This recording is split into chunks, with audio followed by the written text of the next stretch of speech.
आज काग त्योहार का पर्व है। काग त्योहार का धार्मिक और सांस्कृतिक महत्व क्या है, चलिए जानते हैं। काग यानी कि कौवा। कौवा यमराज का प्रतीक माना जाता है और संदेश वाहक के रूप में उसकी भूमिका होती है। हिंदू मान्यता के अनुसार कौवा एक ऐसा पक्षी है जो हमें अच्छे और बुरे समय की सूचना पहले ही देता है।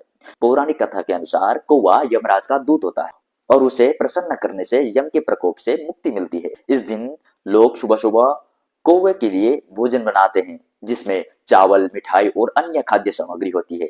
इसे घर के बाहर, छत पर या आंगन में रखा जाता है ताकि कौवा आकर उसे खा सके। यह पर्व मनुष्य और प्रकृति के अन्य जीवों के बीच सह अस्तित्व और प्रेम का प्रतीक माना जाता है कि ऐसा करने से परिवार पर आने वाली परेशानियां टल जाती है और शांति बनी रहती है। काग त्योहार का पितृ संबंध एक गहरी धार्मिक और सांस्कृतिक मान्यता भी जुड़ी हुई है। कौवे को पितरों, पूर्वजों का प्रतीक माना जाता है।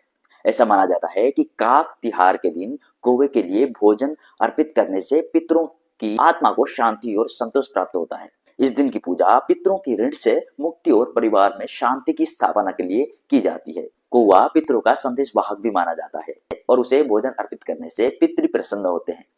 इस मान्यता के अनुसार पितरों की आत्माएं कौवे के माध्यम से परिवार की सुरक्षा और समृद्धि के लिए आशीर्वाद देती है।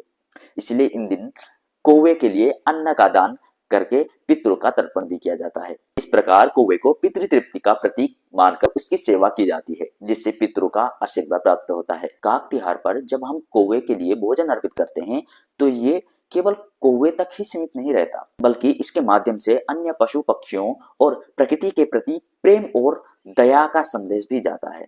यह परंपरा हमें यह सिखाती है कि मनुष्य को न केवल अपने लिए बल्कि सभी जीव जंतुओं का भी ध्यान रखना चाहिए। भोजन का अधिकार केवल मनुष्य का ही नहीं, पशु पक्षियों का भी उसमें उतना ही बराबर का हिस्सा है। काग त्योहार हमें याद दिलाता है कि सभी प्राणियों के प्रति करुणा और आदर रखते हुए हमें उनका भी भरण पोषण करना चाहिए, जिससे प्रकृति का संतुलन बना रहे। आज का संदेश, पशु पक्षी हमारे सह अस्तित्व के साथी है। उनकी सेवा और संरक्षण से ही प्रकृति में संतुलन और सामंजस्य बना रहता है। धन्यवाद।